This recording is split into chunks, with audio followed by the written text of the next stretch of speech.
kanti athi mkhulu ngizohlola ngichayisa late kanti umuntu uzokudubula so mina ngiyagcina ngo5 ukusebenza nalabantu laba abayinyanga bahluphekile labantu akunampumelelo empilweni zabo nje bayahlupheka labantu and what also broke me kakhulu ukuthi kubanye balabafundi sengithwasa ngapha ngifunda isikolo njengoba ngisho ukuthi ngajikela abantu engifunda nabo abothisha lokho futhi kangiphatha kabi kakhulu because abantwana esikoleni manje bebacanga ukuthi mhlambe ngiza nemithi emibi khona into wrong mhlambe engizoyenza kubo you understand into ezinjalo lapha mkhulu I didn't have family support ngiyi1 ngapha umama uyi1 so konke lokhu nje bekungihlangahlanganisa then kwayenza ukuthi nasesikoleni ngidrop emamarksini and then the following year ngabuyela ekhaya then mangibuyela ekhaya and then nga-adjust ngabuyela esimweni ke mangibuyela esimweni ngabuyela ifundweni zami ngafunda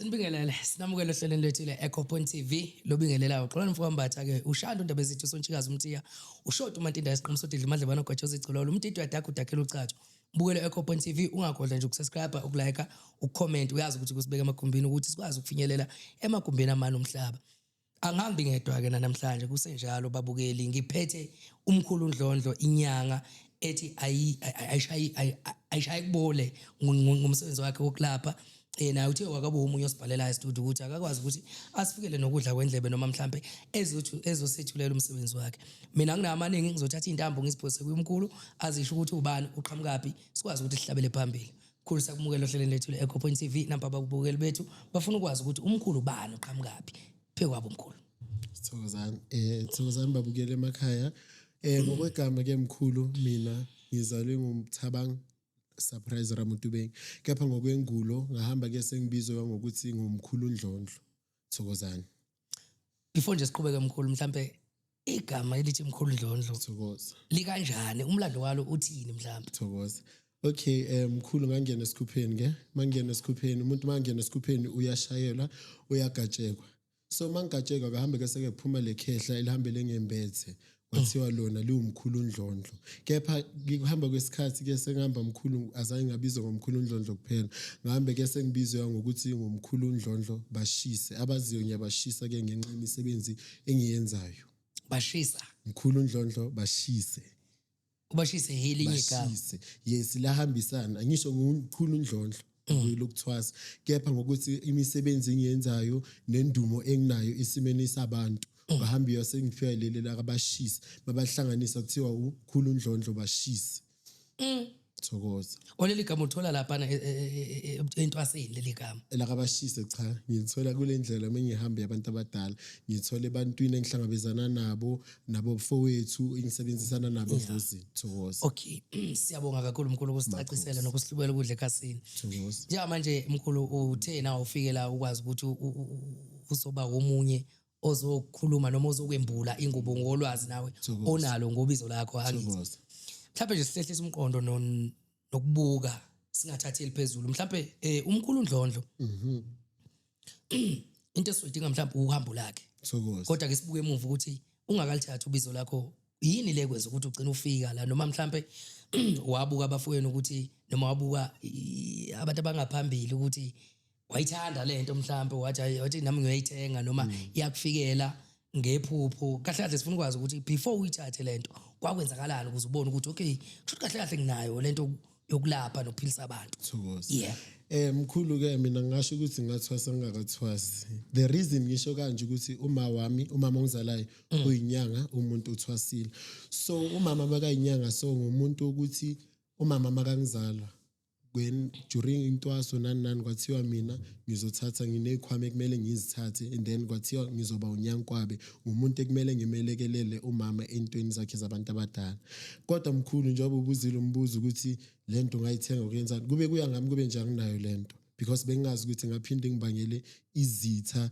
noma ngijikela abantu engibathembile okay mkhulu bengiphila impilo right impilo iqhubeka but not until izinto zaqala ukuma ke empilweni kuvaleka izinto abafowethu nabodadewethu into zabo zingahambi kahle nami sengibona ukuthi cha hayi into zami nama zingambeli kahle afika iphupho nephupho lakho ngisalikhumbula manje ngangibuye esikolweni ngilele ekhaya mangilele ekhaya kufika isalukwazi nekhehle bangifaka phakathi indawo eminyama singasho ukuthi isigodlo so bangifaka lesalukwazi siyavela sithi kimi kumele uthathe umsebenzi wabantu bethu abantu abadala sokuyileso sikhathi okay bakunjalo ngisaba ukumtshela umama because of umama kuya ngaye bekangafisa ukuthi ngithwase because of yena mase kahambile lendlela wabona ama challenges ahlangabezene nawo kule ndlela ngase ke ngaya ugogo uyawazi yonke into nomama la lahleka khona uya kugogo so ungashona kugogo ngamchazela ngesimo sephupho engaba nalo ngithe mangithi ngiqala ukuvula umlomo ugogo ngimtshela le ndaba wathi sekuleso sikhathi bengilindile lelo langa sekumele uhambe uyophethe leyo msebenzi athinta umama ngefoni mama makamthinta mama thukuthela azibuza ukuthi why bongatsheli mina kumele uzuyotshela ugogo and anyaka uzuyenze lento okay sharp kube njalo aqhubeka amaphupho siqhubeka ibonakaliso nama challenges abekhona sizame ke ngihambe ngesontweni sihamba indawo but still basangitshela ngale nto ukuthi kumele ngiphethe umsebenzi wabantu abadala then sihambe soshweleza but still abantu abadala basamile bafuna ukuthi ngiyophethe lo msebenzi okay sihambe isikhathi and then I remember properly it was going to be my birthday but ngangena ephehlweni before birthday yami and I was at the age of 16 wasike bantu abadala bangithatha ngafika kule ndawo le engiphethe khona umsebenzi wedlozi at the age of 16 khumbula ke mkhulu ngaleso sikhathi kule age yami yaka 16 bengisaseka grade 11 kwakumele ukuthi ngihambe ngiyosabela kule ndlela manje lana yazi mkhulu uNdlondlo ngizwe igama elithi waphendukela abantu waba nezitha ohambeni lakho wabana baba izitha umndeni abangani abantu othandana nabo wabana babaphenduka izitha mkhulu ngisho ukuthi ngaphendukela izitha abantu engathi izitha uqale kwaba abantu engangifunda nabo yebo kwaba abangani kwaphindwa kwaba ngisho ukuthi kwaba umndeni wami uqobo abantu engangizitshela ukuthi mase nguthathile lo msebenzi wabantu abadala kuzoba kunokuthula ekhaya nokubambisana kepha lokho azange kube khona ngaba nokuxabana ngaba nezimpi ngoba sibanga lesikhwama ngingazi ukuthi why kumele sibangisane lo msebenzi wabantu abadala ngoba ngangingazikhethelanga ngangijikelwa umuntu engangimtshela yonke into engangiclose naye but ngokuthi ke ngathatha le ndlela umuntu waqale wajika ngaphinde ke ngaba nezitha esikoleni ngabothisha laba bebangifundisa ngenxa yelento enginayo la emndenini specific nje usho ngokungasabi ukuthi ubani wabane ohamba nobutha kakhulu emndenini owakuphendukela lo methemba thokoza mina mkhulu and ngiproud ngokuyisho lento le ngisho ukuthi umndeni wami wonke nabazali laba bakuzalayo impela umuntu aba supportive kimi ngaba umama ongizalayo then the rest ifamily yami azange babe supportive and then ngazama ke ukuthi mangiphumile esikhupheni kube na that relationship okay yabakhona but manje ngisempini nomuntu engasho ukuthi umalume wami engangishela ukuthi uzongisupport kule ndlela kepha ke yena ngokuthi uyaphuma bamkhohlisile laba bamkhohlisile asisazwani kahle manje ngokukuthinta izinto ekhaya uyazi siyashare ukudla impahla amanzi yonke into ngithi uyabona babengenakho ukukusola ukuthi mhlawumbe uzogcina ubaloya ngoba wena usumuntu osusebenza ngamakhambi nangemithi ehlukahlukene babengenakho lokho ukuthi bekusebenzise mhlawumbe cha mkhulu mina ngasho ukuthi ekhaya ngihlala nabo umndeni wami ngihlala nabo ngihlala nomama kuphela okay yes and lento ukuthi izitha nokungazwani nana azange yaqala kimi kuphela yaqala from umama ongizalayo umama naye makaphuma ephethe lo msebenzi bese ikhona leyo mpilo wazi wabuya wazi waphiwa amagama so nalento seyibuya kuphi nami futhi so there's no relationship ukuthi yahlala nalabantu sikulomndeni omkhulu ukuthi siyathandana cha umama uzozithola indawo yakhe sahlala sobabili impilo yaqhubeka so kuyiba abasemva kwethu so manje ngaleso sikhathi kwakwenzekana ukuthi mawubona inkinga ngoba ngiyacabanga ukuthi ubizo mase lifikile futhi ngeke ukwazi ukuvimba idlozi mase lithi manje ngitshele nazi indaba zakhe kwakungenakho ukuthi makuthiwa nihlangene nomsebenzi umcimbi mhlawumbe nje noma nibaningi ekhakini including nabo laba bangakufuna nabasebenzisi kwangakwenzi ukuthi ukhale nje ubone indaba zakhe umuntu umtshele noma mhlawumbe ubone isimo ngathi asikho sihle kodwa ukwazi ukuthi usikhulume wawukwenza lokho cha mkhulu angikaze ngakwenza lokho ngumuntu ukuthi yazi mangibona into kubo bona labantu mvesane ngithule ngishifte kubo because angifuni ukukhuluma ngoba bengaqale ngikhulume ngaqale kumoshakala because isikhumbule mkhulu imindeni yethu baneimfihlo abangafuni ukuthi basitshele zona So manje so uthwasile uyinyanga ubuyile so yazibona lezo imfihlo lezo nezinto abanenza zona. So okay, I want ngaba ne-incident enjalo ukuthi kube khona ongibizayo because manje into zabo sizababhedela. Sebabuza kimi ukuthi yazi uyabona la ekhaya kusona so singayilungisa kanjani lento leyo. Ngamenshina ipoint eli1 kanti bengazi ukuthi kuyisho kwami lento leyo ngaphinde nje kuhlangahlanganisa izinto. So from lapho ngaba umuntu oshenqayo. Asambe silapha esikoleni manje mkhulu.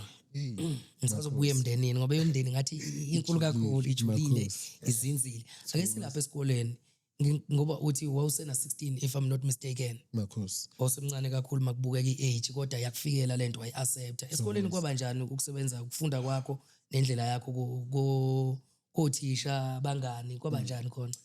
Omkhulu azange kube lula kakhulu. Azange kube lula kakhulu ngaze ngaqeda ngabuyela ekhaya. So indlela yami esikoleni njoba sengithwasa ngapha ngifunda isikolo. Njoba ngisho ukuthi ngajikela abantu engifunda nabo abothisha. Lokho futhi kangiphatha kabi kakhulu because abantwana esikoleni manje bebacanga ukuthi mhlambe ngiza nemithi emibi khona into wrong mhlambe engizoyenza kubo, you understand into ezinjalo. And then there was once this incident eyenzeka esikoleni. Ngalwa nothisha, uthisha because abantu sinenkolelo ezingafani. Yena usebazalwaneni ukholela kuNkulunkulu makasho and then nami ngiyinyanga ngapha ngiseklasini. Inyanga ibhekene nomzalwane. So now bengigula ke mkhulu ngalelo langa ngichazele abanye babangani bami abakhona lapha eklasini batshela ukuthi hayi angiziva kahle namhlanje kusona sona so so ngicabanga ukuthi bengalala kancane ngizoba right. Okay, kulala kwami lokho uthisha ngene eklasini. Makangena eklasini uyabuza ke kulabo engifunda nabo ukuthi uleleleni uthabanga. Ulele khona eklasini? Ngilele eklasini. Okay. Uyababuza ukuthi uleleleni uthabanga then baphendula laba engifunda nabo ukuthi hayi uthi akaziva kahle. So uthisha makaphendula athi uzoziva kahle kanjani angene lezi zinto ezimngenile. Kahle kahle mina in a pool of devils. Yo mkhulu uthini? So manje njalo yemkhulu kwaba ukuthi makalibela khuluma lezi zinto sengiyavuka manje because sekuthuliwe sekudiscussa le ndaba kukhulunywa ngami. Wenza ngathi ulele kanti usuyabezwa manje. Sengiyabezwa manje ngenza ngathi ngilele. Uhlethwa nje ukhona kahle kahle. Exactly. So bakhulume the way amadlozi arong akhona yena umkhulu wakhe bekayinyanga mara lesikhwama basilahla nami I think kumele ngihambe ngiyosindiswa ngilahle lento. And the most hurting part ukuthi wakhuluma ukuthi inyanga benibabona labantu laba abayinyanga bahluphekile labantu akunampumelelo empilweni zabo nje bayahlupheka labantu. And what also broke me kakhulu ukuthi kubanye walabafundi engangithi umngane naye wagcina khuluma inkulumo ukuthi vele bahluphekile labantu and le inyanga ziqola abantu. Why umuntu kumele akuhlole ngemali engaka? Mina ekhaya sihlola nge-R10. So mina I didn't understand ukuthi okay makazobala i-situation yakibo ayihlanganisa neyami ingenaphi lokho. So kuningi nje mkhulu kakhulu ngaleso sikhathi ngafika ekuthenini ukuthi ngiqubukele idlozi khona lapha esikolweni. Same time. Ngaqubukela idlozi lapha esikoleni and then after mase ngicocela ukuthi uthisha waphuma eklasini then ngathathwa ngakhitshwa then ngalahliswa amadlozi and then ngabuya back to my senses. And then mase ngibuya back to my senses kwamanje so ukuthi ngumuntu sengiyabuyela eklasini ngithathe isikhwama sami ngiyabatshela ukuthi ngicela ukuya ekhaya. Then mangiye ekhaya and then bathi angeke ngize ngikhona ukuzela ekhaya without i-permission ka-principal. So and then I was taken to the office la ka-principal. Masifika ku-principal wabuza ukuthi kwenzakalani because ubonile kuma-camera ukuthi mabangikhiphe eklasini ngifake ibhayi. Why ngifake ibhayi esikoleni sakhe. And then ngamtshela ukuthi I had a problem nothisha osona so. And then principal wabiza ukuthi uthisha makeze waqala wambuza waba fair uprincipal kule ndaba. Wambuza ukuthi kulento njoba ukhulumisana nalomntwana so ngalobunyanga nani is it part of the curriculum or nifunda ngayo lento le? Then ummeme waphendula wathi cha ayikho. And then was principal the following day they should have a meeting. Okay. Kulungise le ndaba. But unfortunately azange yalungisa le ndaba ngaze ngaqeda isikolo. Since indaba yayekelwa kanjalo azange yathathela inyathelo azange yenza next. Not until mina because uthisha bekasangifilisa ngenye indlela eklasini. Besangifilisa ngenye indlela and then I decided ukuthi yazini because ngumuntu onomoya phansi nomuntu ongazwani nomsindo kakhulu ngase ke ngizicelela uxolo ukuthi hayi mhlambe la nginyathele khona ikhona ngale bize kunalo cela ungixolele impilo yaqhubeka. So mkhulu ngokwefundo kodwa kwakuphaseka kodwa mhlambe inkosi yami noma wena uhlale ulandela ngemuva ngokwama marks.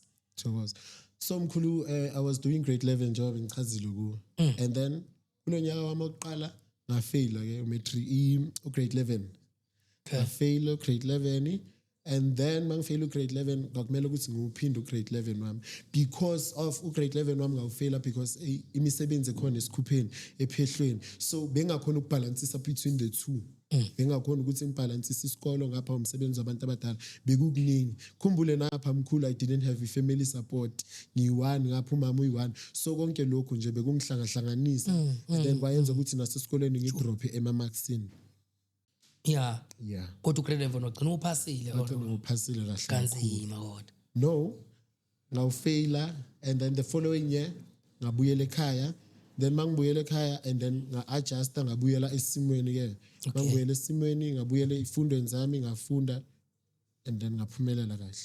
So esikoleni bekwenzeka mkhulu ukuthi uyibone indaba zothisha laba abafundisayo ukuthi ayilona ungcolile lo clean lo uyaganga lo right kubukhona nokubona indaba nje mhlambe noma mhlawumbe ungekubatshela noma ubatshela ngazi kodwa bekukhona nokubona indaba zabo othisha kakhulu mkhulu besizibona bayaloyana kuqala babodo bothisha esikoleni bayasebenziselana imithi mkhulu namanga ngiyakutshela and then abanye ke mkhulu ayiwani la ngikufihla abanye baze baba nomona ngesikhundla sika principal basebenzisela abantu uprincipal imithi ukuthi asisuke isikhundleni sakhe but unfortunately ngokuthi nayo uNkulunkulu namadlozi wakhe lokho akenzeki and then I remember a situation whereby uthisha afakela omunye ipoison ne so makafakela lo munye ipoison luckily there was also umntwana onabantu abadala on that very same class waphakama wayoconfronta lo uthisha lo wamtshela ukuthi ungayiphuzi lento so because uthisha uzibani ufakeni and then vele mabathi bayibheka indaba iqiniso but ke ngokuthi uprincipal nayo kwesikolo lesibengikuso lezi zinto sometimes unokungazwisisi lo mfundi lo wagcina enzani aqoshwe kuleso sikolo hayibo enjalo uqoshwa bani manje umfundi uprincipal uqoshwa uprincipal kangani bemxwayisa nje emthiphu ukuthi basopa wena so kahlela ibhakethi but mkhulu the problem is that angisho uprincipal akakholela kulezi zinto and nangapha ayikho nathi into yokuthi isifakazele ukuthi hayi lento lo mntana ekhuluma iqiniso ubufakazi understand but ke ngokuthi ngokwesintu besazi ukuthi vele iqiniso lento leyo so umthetho bekumele ukuthi ulandele lo mntana kwakumele ukuthi mhlawumbe akhulume nothisha eceleni amtshele not nje esidlakalaleni and nomthetho siwaziwe traditional healers organization we are not allowed ukuthi masisikoleni or kuphi sikhuluma indaba zabantu kumele sihloniphe nabo labo bantu labo nenkolelo zabo. Okay. Okahle kahle nanini nama guidelines ukuthi akumele nenze ukuthi ngesikhathi esikanje. Ngakhosi mkhulu. Sinama guidelines ukuthi ma under lema organization kunemithetho ekumele uyilandele kunezinto ekumele uzilandele uzenze ezinye ungaziyenzi understand then mase ubuyisela ekhaya and then because lento sesinane certificate kamkhulu uyaphi certificate leso certificate leso siyasho ukuthi umntwana uthwase kuzibani uphiwe vele leyo mithetho leyo nawe uyasigna kenza ukuthi kusasa wenza leyo mistake leyo le certificate saphinde siyakhipha ejele siphinde sikufake nasejele so kumele uyazi yonke leyo mithetho leyo phephisa mkhulu so unamkhulu angazi ise right macro yakho mkhulu lapha ngiyacabanga ise right because umkhulu wena kwangakazani ukufica ukuthi ukudonse nawe nje lapha esikoleni uthisha wayeda nje umbiza ngabe eceleni bese umhlubela nje ukudla ekhasini bese uthi ungabatsheli kodwa yami nawe kwangaze kukufica lapho no mkhulu akaze kwangifica lokho akaze kwangifica and anye ngize ngiqamba mangithi kukhe kwangifica nana but the only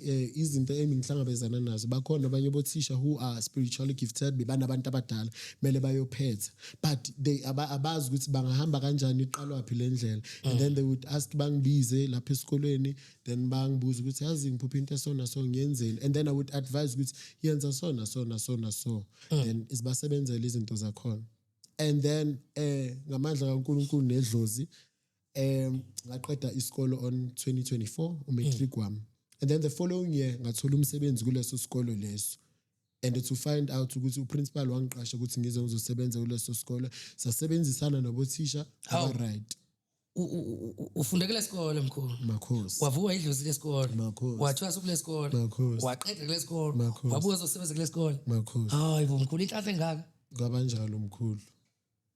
Kwabanjalo. Ubani umuntu adubamisene naye kulo lonke lo hambo principal wakho na tunobudlelwane naye No, akekho umuntu bengasho ukuthi ngibe ngibambisene naye kuyo yonke leyo ndlela leyo cha. Bengizimele one man standing. sengisho okay Okay. ngifuna ungikhanyisela ukuthi mkhulu uzubuye uze accept ukuthi ubuze osebenza la kushuthi mhlambe phela khona ubudlelwana tu nabo naleso sikole bekubuka bekuthanda ngoba ngicabanga ukuthi indlela yakho yonke iqale la kule sikole yenzeka yonke kule sikole kodwa futhi uthe mase kumele usebenze futhi wabuya uzosebenzela khona la sengisho ukuthi bebungekho ubudlelwane nje no principal kahle kahle uhambile wayofunda Makhosi. wasukhetha ukuzosebenza la noma kwenzakaleni uthe nje uma uqedwe wavela wafunda la wasebenza la Okay, mkhulu, there was a post whereby yaphuma kwatsho ukuthi they need ama teachers assistant. So ama requirements lapho bengwamitha. So nga decide ukuthi mangifake iCV yami on those different schools and then ngayifaka kule sikole lesi bengifunda kuso nakhona ukuyifaka kwami bokuyitutor because bengicabanga ukuthi yo kule sikole I don't think banga accept because of izinto besezenzekile so anyeke baze bafuna ukuba nothisha mhlawumbe ungabukeka so ufakile ubuhlali nani so ngayifaka iCV yami ngenhlanhla namandla wedlozi ngabizwa ukuthi ngizwe for interview kuleso sikolo ngawuthola umsebenzi ngasebenza khona kwabanjalo. Makhosi. So ukusebenza kwakho nalabantu labade ufundiswa yibo ikakhulukazi bekwazi umntwana uphuma nasekhaya njani nendlela yakho kunjani ukusebenza kwakho nabo ke sekungafani ukufunda manje. Mkhulu, I would say kubile mnandi kakhulu ukusebenzisana nabo. Kubile mnandi bangenzile futhi ngakhohlwa ukuthi bangitreata kanjani ngisasomntana esikolo ngisasomntana wesikolo onabantu abadala uthwasa ufunda isikolo saba nobudlelwane futhi obumnandi sabambisana even now sisakhuluma nabo.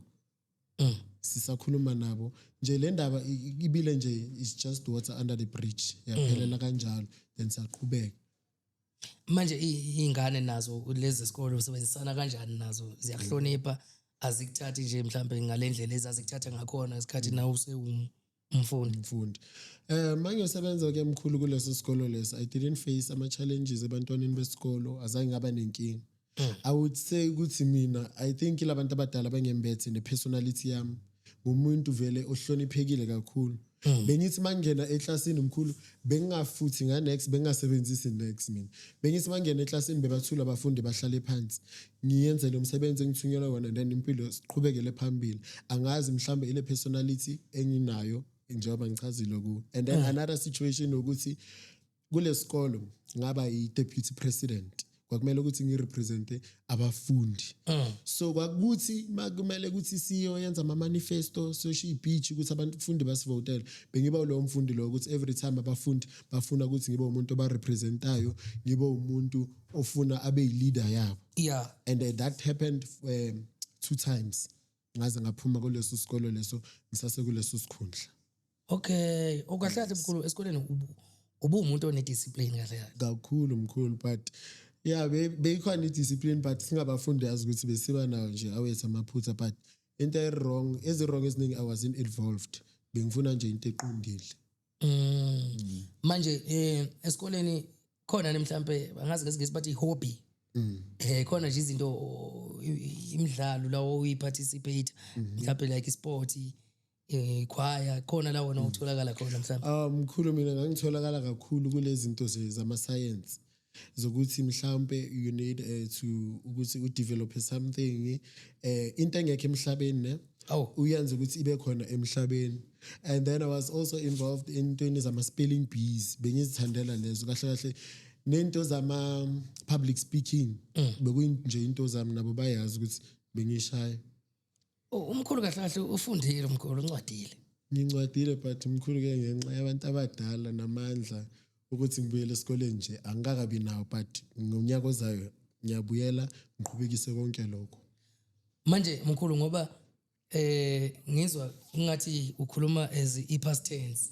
Inkulumo yakho ngizwa eningi uma uyikhuluma uthi be like lezi ngane bengisebenzisana nazo nothisha hayi besi right ngizokala ngathi kuyi past tense kanti manje ukuphi njengamanje mkhulu awusekho nesikoleni awusekho emsebenzini no mkhulu manje i-contract bele yaphela unfortunately and then manje sengi full time kakhulu esigodlweni I think abantu abadala bebangifuna esigodlweni because I've tried ukuthi ngi-apply kwezinye indawo meanwhile ngisathathe i-gap year mhlambe kube khona umsebenzi engiwenzayo kube nemali engenayo instead abantu abadala bangilethela igulane esigodlweni kakhulu unlike ukuthi ngithola umsebenzi obelungu ngiyosebenza okay bakulethela igulane abantu abagulayo ama-client ama-customer yes okay makhosi so ngiyabuya nje kancane lapho ngisafuna ukuthi ngigxobe nje kahle nje la ngigxobe ngihlikize mkhulu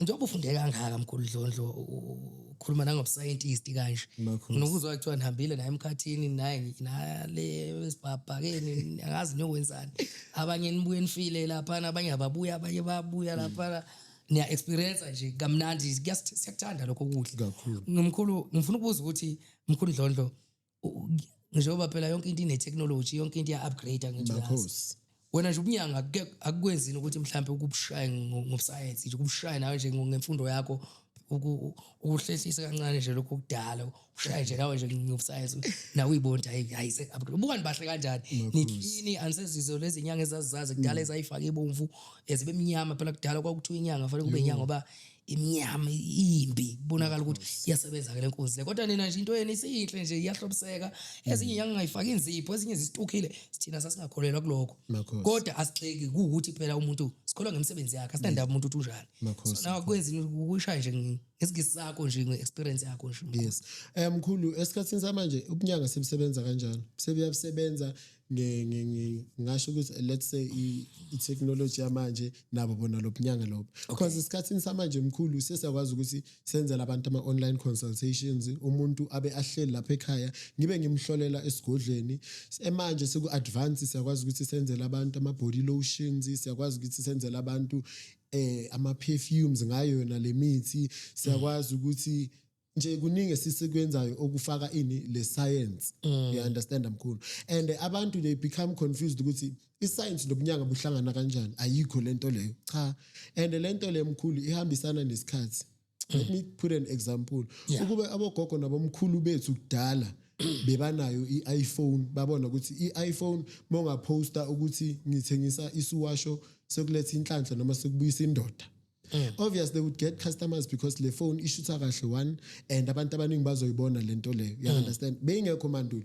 but ngokuthi thina sesikhona sayenza lento leyo sesisebenza ngayo abantu nje bayilahla nje lapho lento leyo so iscience iyangena futhi lapho kulobu bunyanga lobu bethu makhosi okay manje lana kwezomgcobo ama-lotion mkhulu nikhandela nina izinto zokugcoba noma niyayithenga bese nithaka imithi nina nifaya phakathi so mkhulu in terms of ama-lotions ikhona i-lotion vela abayenzayo they manufacture from lapho and then you just buy i-lotion e-plain and then mayothenga and then bese sayithaka-ke thina ngamakhambi ethu wesintu bese sayifaka kule lotion bese-ke sayenza nje ibe yinhle siyithengisele nje abantu baphile umkhulu yena unazo mhlawumbe izinto zakhe ezingama-products kakhulu mkhulu zikhona izinto zami ezama-products bengiceda ukukhipha manje i-product yami iy'nsipho iy'nsipho whereby sengikhandela abantu iy'nsipho abantu abaney'chitho abaney'nyama abanamabhadi insipho yenhlanhla insipho yesibambelelo insipho yokuthi nje umuntu athandeke abonakale nje bovela bahleke bomkhanya kude abantu abafuna imisebenzi mkhulu lezo zinto lezo ke sengiyazikhanda kule insipho lezi zami yes mara kupheleli ke lapho naso-ke qhubeka mkhulu so ke mkhulu futhi okunye engikuyenzayo ama-products wami angisho yile insipho ngizibalile and then I'm also looking forward ukuyenza ama-scrubs ukuyenza ama-lotion futhi also kancane mkhulu ngixolisa ukuphula ulimi kambe ama-scrubs yini mkhulu ama-scrubs mkhulu it's something that you apply on your skin uyimele iwomise emzimbeni wakho and then after uyageza ke uyahlambulula okay yes into kanjalo Okay, kakusho ukuthi isiza kakhulukazi abanama-pimples kanje mhlawumbe No, it depends ukuthi ufuna iscrub esinjani. senjani. It depends. Khona abafuna iscrub sokuthi mhlambe ngiyenze example iscrub sobulongwe, ne? Then umuntu yazi ukuthi makasebenzisa iscrub sobulongwe, ubulongwe lobu buyahlambulula kokuqala, buhlambulula idalo, sibuyisa inhlanhla, siyasusa nama pimple and abantu abaningi kakhulu bayazi ukuthi insipho yobulongwe nale scrub lezi zamenza umuntu ukuthi adlowe abe muhle, abukeke. Makhosi. Ngingaze ngikhohlwe mkhulu ngoba phela nami kubuye kungifikela ukuguga sengikhulile. Ama-product akho mkhulu abhala ukuthini makuthiwa nje mhlawumbe ngiyayibona nje bese ngazi ukuthi kamkhulu abhala ukuthini? Ama-products wami ke mkhulu abhale MN and then amele ukuthi mkhulu Ndlondlo. Okay. Yes. Abhale kanjalo ama-products wami and then ayahluka ke mkhulu ukuthi lena eyani but the main logo iyaveza ukuthi mkhulu Ndlondlo MN. Okay. Iyabhala nangokuphelela amagama. Yes, iyabhala ngokuphelele then nama instructions ukuthi isebenza kanjani, kumele uyisebenzise kanjani, kanjalo. Ngokwe product yakho noma ibusiness yakho mkhulu li-registered?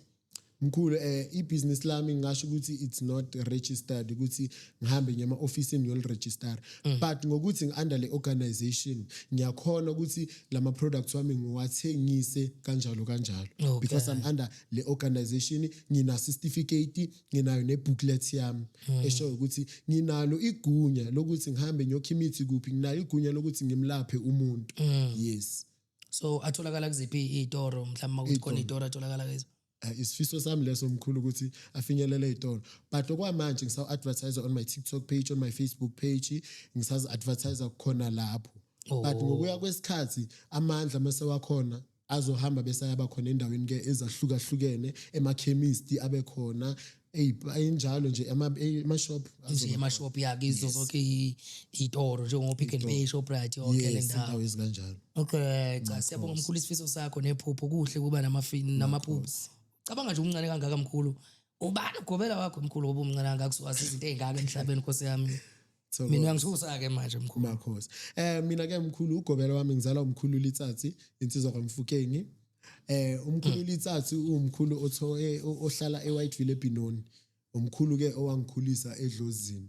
Abamaziyo ke bayamazi kuma TikTok umkhulu Litsatsi. Alikho elinye mhlawumbe engambiza ngalo. Makhosi. Ukusebenzisana kwakho naye ubudlelwane bunjani? Kuse right? Yeah, siyasebenzisana kakhulu nobaba but kuyaba khona ukuxabana kwesinye isikhathi ungazwani ngoselinye but ngokuthi ngumntwana kumele uphinde uzithobe ubuye uyabo understand ukumaintaina i-relationship nogobela wakho because vele kuyaba khona nje ukuxaba emkhulu sinokulwa ngize ngingale ngithi yazini ngiyamshiya lo gobela ngisafuna next ngizozibona kepha namhlanje ngokuthi ngumuntu ngikhumbule la ngibuya khona bese ngikhumbule ukuthi ngibuya phi nalomuntu and ngisazoyapi nalomuntu ngizithobe ngibe umntwana ngibuyele kuyise wami ngishaya isandla phezulu kwesinye sichubekele phambili ngoba umuntu futhi oxolayo kakhulu umuntu oxolayo kumakhosi. Manje njengoba nje mkhulu lapha kugobela mkhulu nani bangaki lapha esikoleni sakho wena nababe khona uma uwedwa? Cha mkhulu hey besibaningi. Yeah. Besibaningi kusathwasa mina mkhulu besibayi 23. Besibayi 23 kule group le engangithwasa nayo. Bebakhona bangibathole lapho, bakhona bangithole lapho, khona bangishiya lapho, bangithola bangishiya futhi ngisase lapho. Yes. Abekho ababaleka ngoba ngizwa kuthiwa abanye bayabaleka ephehleni bebaleka nebomvu. Bakhona mkhulu abebabaleka. Sibiza ke into edumile ngokuthi i-talk shop. Uthole umuntu uthi ucela ukuya e-shop kanti uyabaleka mkhulu. Bayabaleka. Uthi uyapha umuntu mkhulu uthi e-talk shop uthi e-shop nemkhulu and then umuntu maka e-shop uyabaleka so sabapha igama lokulihloniphisa lokuthi bathathe i-talk shop babiza kanjani manje mkhulu kathi yini babalekisayo kangaka? Kahle mkhulu into ebabalekisayo abantu most ephehlweni kakhulu ungathobeli umthetho, ungafuni ukumamela umthetho and enye into ebamoshayo kakhulu ngizoyisho out loud cellphone mkhulu yabalahlekisa abantu, social media more especially sinyanga nathi self siyabalahlekisa abantu, siyabalahlekisa abantu kakhulu abantu umuntu ayiluze focus. Understand? I lose the focus sekangenile lapha esikhupheni. So it is advised ukuthi umuntu mangena esikhupheni angabi nefone, ayisebenzise ifone and nokuthi umuntu ayithobele umthetho. lento lemkhulu uyenza once in a lifetime and then uyaqhubeka nempilo yakho ubuyele emhlabeni because you find abantu bangena esikhupheni uthokoza uthwasa umphahlela angena into zakhe bezivalekile. I'll make an example. Amadoda bekangawatholi bangamsheli ne kuvaleni abantu abadala angene ephehleni simphahlele umntwana and then ke bese kuyaqala kuyavuleka kwezamadoda sebayacala bayamfonela bayamfuna bese uyabona ukuthi hayi lento yangibambezela laba slow hayibo talk shop injalo Kahle kahle advice yakho mkhulilele ekutheni abantu abaye ukuthi mase bengaphakathi benake kakhulu amafoni nezinto zangaphandle. Mina iadvice yami kakhulu mkhulu abantwana abasephehlweni abasesikhupheni ukuthi never lose ifocus. Focus kulento leyo idlozi lakho elikuthume yona kuleyo ndawo leyo. Okay. Focus kuye and ungavumeli omunye umuntu akulahlekise because abantu izinyanga eziningi siyababona ke mkhulu balahlekisiwe ngifuna ukukutshela amanga. Example umntwana simthwasise umntwana kusasa sekalwa nami ugobela athi ngimphethelanga kahle ngimenzelanga izinto zakhe kahle why ledlozi belingasho ngesikhathi lo mntwana bekasasephehlweni ukuthi angimenzelanga kahle why ledlozi lingashongo lento leyo mali izomsusa ekhaya lizomfaka la ukuthi ngimphethele umsebenzi wedlozi because manje siyabona abantu bathi baguqula impando bogobela babayenzelanga kahle and lento leyo ixabanise izinyanga eziningi ibulala izinyanga eziningi lento ukuthi abantu bahambe bayoguqula impande Umbindela mkhulu ngathi khona la ngisala khona uguqula ngithi mkhulu abantu abaningi izinyanga eziningi zilahlekisiwe noma zilahlekile ngalento ukuthi bahambe bathi bayoguqula impande yes bakhona vele mkhulu ekumele bayiguqula impande ubonayo ukuthi ayicha vele la azange kwayenza kahle abanye baguqulisa impande ngokuthi sibona ifame kuleyo mpande leyo isibuyisela yaphi ku science lebe sikhuluma ngayo okay yeah kubeka mkhulu isibuyisela ku science ukuthi ngizobona wena babumbatha unempande nginempande mina empandeni yami sifaka igipe ezikanje ngisho mkhulu and then wena empandeni yakho nifaka amagucci nifakani bese lo wami bese ubona impande yakho ngisho siyashuda kuma social media bese ubona leyo mpande bese uyalangazelela sengiyenzani angisayifuni lempande sengifuna ukuza kweyakhe impande ke manje because le yami efaka leskipa hayi ngathi ngihambele kahle sengifuna le yakho kanti umuntu akazi ukuthi ama challenges abawafaceayo kuleyo ndawo leyo ukuze babe kulowa magutsha amapi hence kunalento ukuthi ungayifisi into yomunye umuntu because awazi ukuthi uyithole kanjani empandeni ngifuna ukukuthola impela mkhulu kodwa futhi ngiyakuzwa khehla lami kodwa ngifuna ngicacele ukuthi phela mina ngumbatha anginabo ubunyanga kodwa ngiyalandela kancane ukuthi ngizwe ukuthi kwenzakalani makhosi la empandeni kusho ukuthi masuhalela enye impande noma usufuna ukuguqula enye impande usuphula imithetho kaGobela noma kwenzakalani okay kahle lento ingane it's all about ukhalela noma ukufisa ukuthi nami ngifisa ukuyibona ngilapha yeah mkhulu it's all about ukhalela nokufisa kuba ngale the reason hence uGobela wami mina every time when I have an idea ukuthi ngibone into so why singayizami la empandeni ethiyenza and uGobela wami uyathanda ukuthi why mawungaboni enye into singayenzi la ukuze sikhulise lempande yethu you understand okay but ngokuthi ke abanye bogobela umuntu uzomsuggestela ukuthi baba I think ukuthi asenziseni into so ukuthi impande yethu nathi ibe yinhle ikhule kuhle mkhulu ukukopa into enhle kuhle ukukopa into enhle because lento leyo izosikhulisa you understand but ke singabantu abogobela abanye abayiboni ngalelo solelo abayifuni lento leyo so hence manje sokungenani lokhalela kakhulu ukuthi yazi ngcono ngengane because ngiyahalela ngapha lento engilangazelela ikhona ngale you understand bese umuntu ke abe uthathekile ngoba nathi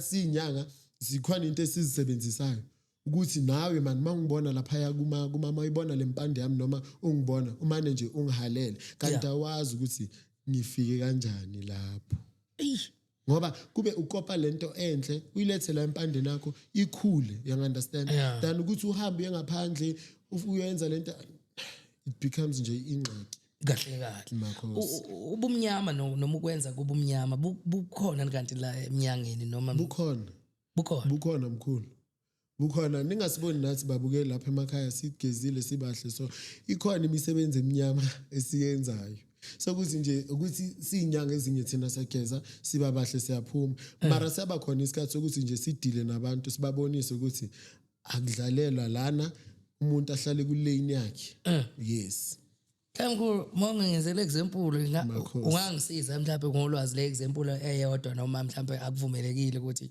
no ngakusiza ke mkhulu yeah kukumanje even if you could go to my TikTok page uyabona ukuthi what's trending kunamalona wami atrendayo ayi2 okwamanje mkhulu into yobumnyama nje engispecialize futhi ngayo kakhulu ekudemand abayifuna abantu isichitho isichitho sokuhlukanisa abantu isichitho sokuhlukanisa abantu abahlangene ngayo emsebenzini ahlangene ngayo esikolweni umuntu okuthathela umfazi wakho noma indoda yakho samshaya ngesichitho ukuthi nje makaphume endodeni yakho ufunani ebese enye nje abayithandayo kakhulu ke abantu besimame nabesilisa ilesibambelelo sothando noma idliso langaphansi webhayi ke sesiyayibopha le ndoda yakho ukuthi ihlale nanoma iphethe imali ngoba amadoda nani nisilo kwesinye isikhathi umuntu wesimame mase uholile so uyamkhohlwa so bona omunye umakhwapheni so phayena imali ukhohlwa ukuthi ushiya umama endlini nabantwana so manje umama makafika mina kimi esigodlweni sami athi mkhulu baba wenza so siyakubopha siyakubuyisa as long nje une underwear yakhe nisazolala sizakwazi ukuthi imsebenze nabo bomama bayaphinda bayasa ngokwabo nabo siyaphinda siyabasebenza makhosi manje mkhulu la kwezesichitho uyakona nokushaya umuntu ngesichitho uthi mawushaya umuntu ngesichitho usebenzisa impahla keke mkhulu mina isichitho sami ngiyakhona ukusebenzisa impahla ngiyakwazi nokuthi futhi ngisebenzise izithombe umuntu usakwazi ukuthi imsebenze ngesithombe siya nje umuntu as long as sitholile isithombe sakho ngiprintela sona out senza imikhuba yethu ke ngaleso sithombe leso mkhulu kahle yabona ke manje kahle le ndaba leyokushutha ingozi kahle ngoba phela siyaposta nakuma social media makhosi mkhulu iyaba nabo nje ubungozi lento yokushutha izithombe because isitha sakho singakuthola futhi lapha isithombe yabo mabakuthole ngesithombe noma impahla it's very easy ukuthi nje sikusebenze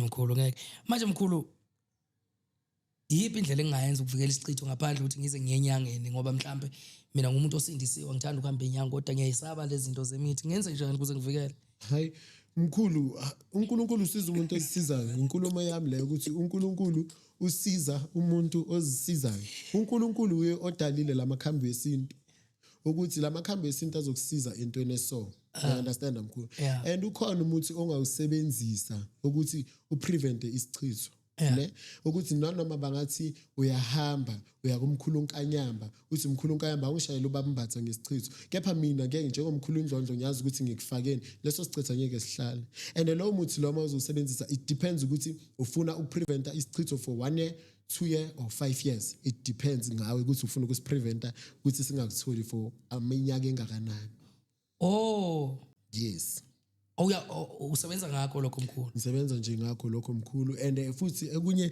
nje ngisebenza nje ngeinto eziningi understand okunye anyeke ngize ngokusho you understand but nje ngidume ngakwesichitho ngidume ngokuhlambulula abantu besifazana balahlekele izisu bachithekela abantwana bathola ama-abortion ma-miscarriage futhi ngidume ngokubopha amadoda ngidume futhi nangokuhlola ke mkhulu ke mina bayangazi ngidume ngokuhlola ngidume nokuqinisa amabhizinisi nokuphakamisa abantu nokubuyisa inhlanhla yabantu nokupha abantu isithunzi izikhundla nemikhuba ke eminyama esiyenzayo ikhona makhosi mkhulu so la ekuhloleni uthe konje uyakhona ukuhlola overseas ngefoni yonke lento makhosi ngiyahlola ke mkhulu nge-online consultation it's either use overseas use Cape Town use Mpumalanga use KZN wherever you are ngiyakuhlola over the phone makhosi isigodlo sikamkhulu konje sikuphi isigodlo somkhulu Dlondlo mina mkhulu isigodlo sami sise Davidson iDavidson nje itholakala la eBinoni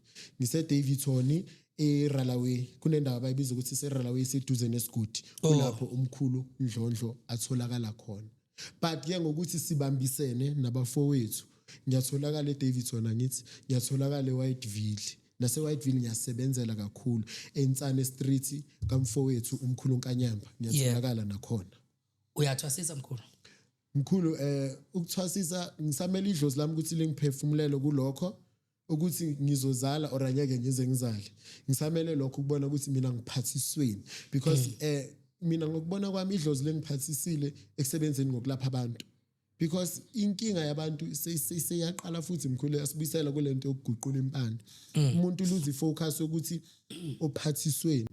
You understand? So singabantu siyinyanga so sibona siphathiswanga ngokufana siphiwanga nje ngokufana. Khona baphiwe ukuthwasisa, khona baphiwe kumele balapha isizwe, khona baphiwe ukuthi kumele ba break ama family cases, khona baphiwe ukuthi umuntu kumele vele athwase because uyagula, khona nje ukuthi kumele amunye athwase azokwazi ukuletha ukuthula la ekhaya. Oh yes. So mina ngisamele idlozi ukuthi lingambulele futhi kulokho because ngiyabona ukuthi lingiphile kakhulu ekusebenzeni ngabantu mara kulokho kwenzalo ngisabhekane nakho lokho. Okay mkhulu ngiyabuka la kodwa ngibuka isikhathi yazi usathinta lapho mkhulu bengifuna ukuyithinta le ndaba le ke sithi kuyinabisa usinike ulwazi la khona no usembulele nje kahle khona indaba yokuthwasisa ukuthi khona indlela zokuthwasisa obuzisho ukuthi zihlukene kangakanani. Ngiyayithanda naleyo ukuthi khona uyothwasela nje ukuthi kumele kube nokuthula la ekhaya. Ngifuna ke singene kizo zonke kodwa mawubuya namhlanje ake sishiyile ngoba ngiyalibona ulwazi onalo luningi. Makhosi mkhulu. Akangene nje la mkhulu kakulashe sengizokwazi ukuthi ngigoqe le empahleni ngibona impahla oyigqokile mkhulu ibhalwe kahle mkhulu Ndlondlo nansi nesilwana ngazi noma ithaga noma ibhubesi le mpahla lena empahleni zonke zingaka nelwane le isho ukuthi noma mhlawumbe ayinazizathu. No mkhulu this one ngisho ukuthi it doesn't have a meaning but ke ngokuthi uyabuza ke manje uyayibona ukuthi yini lento le yingwe oyingwe le yingwe emabalabala so kahle mina ngiyingwe emabalabala.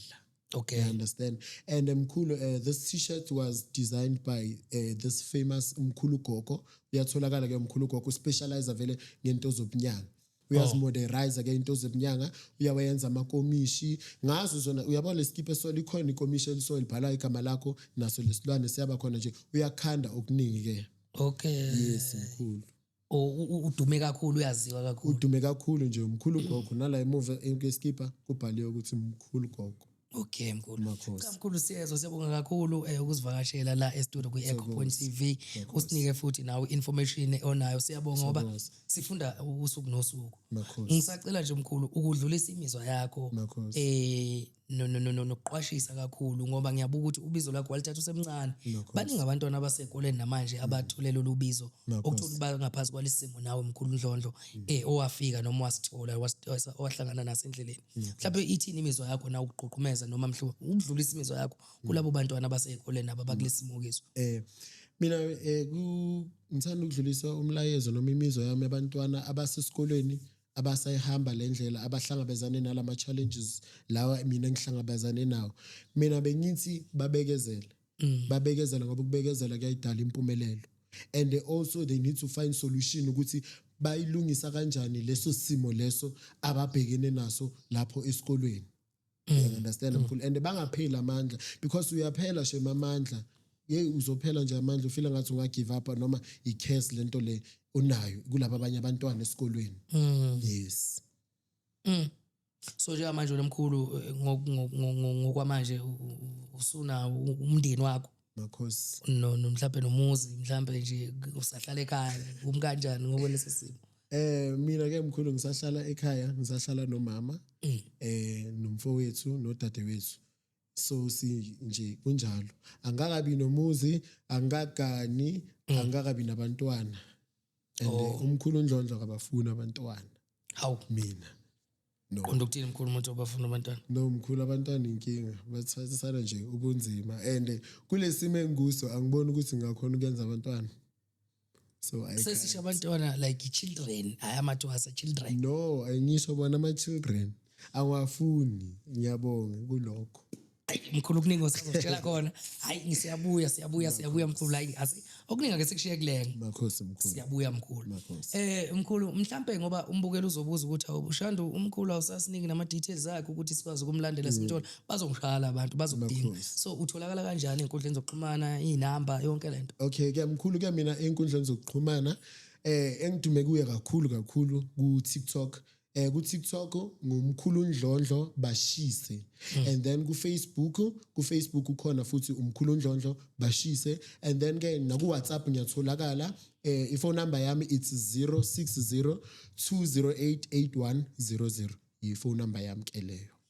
ama-working days mhlawumbe utholakala ngaziphi ama-working days wami-ke kuba during the week from ngo-9 o'clock until ngo-5 o'clock because mkhulu sangenela egebengu ebusuku kanti athi mkhulu ngizohlola ngichayisa le kanti umuntu uzokudubula so mina ngiyagcina ngo-5 ukusebenza unless kuzoba ama-online consultation nakhona anesikhathi agcina ngawo yes isibhamu mkhulu kanti iyangena Nhlanhla kwawo uyiqinisanga ukuthi manje umuntu akudubula nje ivele igeje ishayile noma ngiqinisile mkhulu mara uphinde ukhumbule ukuthi omunye angavela njengomndeni kanti uzongibulala uyangunderstand mara nakhona kuyaba isenzo sikaNkulunkulu ukuthi ayisho ukuthi indlela bekumele ukuthi ngidlule ngayo emhlabeni yes and then ke mkhulu enyo engisebenza ngayo indlela yokuthi ama products lawa ama combo wami kanjalo ngiyakwazi ukuthi umuntu okude nakimi ngimthumele ngePep sesisebenza nanga iPep or iCourier guy just umuntu asho iPep code yakhe ukuthi uhlala kuphi ngimthumele iCombo yakhe abe sorted yebo mkhulu thokoza khetha siyabonga kakhulu mkhulu Ndlondlo ukuhlala nathi la kwi-EcoPoint TV The Call siyathembisa futhi ukuthi sizobuyisa futhi makuthi nama comment uyazi ukuthi sisebenza ngabo labantu abakho abethu sizozwa nje mkhulu uNkulunkulu akubusise emsebenzini wakho khetha mbukelo EcoPoint TV nizwile kumkhulu ukuthi ke uhlabe wahlikiza wakuhluba ukudla ekhasini wakuveza ukusebenza kwakhe nomlando wakhe nendlela uhambo lakhe alihambile inkinga nezingqinamba abhekane nazo nama challenge nempumelelo yakhe esekilo lolu hambo lakhe waqwashisa kakhulu futhi ukuthi othisha ezikoleni uyanxusa uyacela ukuthi bazali noma bothisha siyacela ukuthi nibe supportive enganeni noma ngabe ibizelwa yiluphi ubizo noma mhlambe imuphi umsebenzi esebenza ngawo singacwasi singagxeki kodwa sibe nokusupportana ngoba kusasa sazi uwe mhlambe uyolashwa yiyo lengane usugula noma umndeni ilunga lomndeni wakho esexakile selele phansi ifika ingane imvuze siyacela ukuthi sisupportane singagxekani yenza into yakho baba nami ngenze yami mina ke nguXolani kumfowambatha ke uShoti Mantindane usontshikazi umthiya uShoti Mantindane isiqhamsodidla imadla bamangoja olusigcololo umdidi uyadaguda ke locato sengiyaphuma ababukeli beEcoPoint TV sobonana kwenye episode elandelayo ungakhohlwa ukusubscribe nokulike nokucomment niyazi ukuthi kusibeka kumapha amathuba ukuthi sikwazi ukuthi episode noma iEcoPoint izifike kuwonke amagubha amane omhlaba siyacela umbukeli lapha ekhaya usibhalele noma usifonele ukwazi ukuthi uze novu lakho noma nobizo lakho onalo noma abe iluphi namukelekile la ekhaya siyabonga sale kahle ke babukeli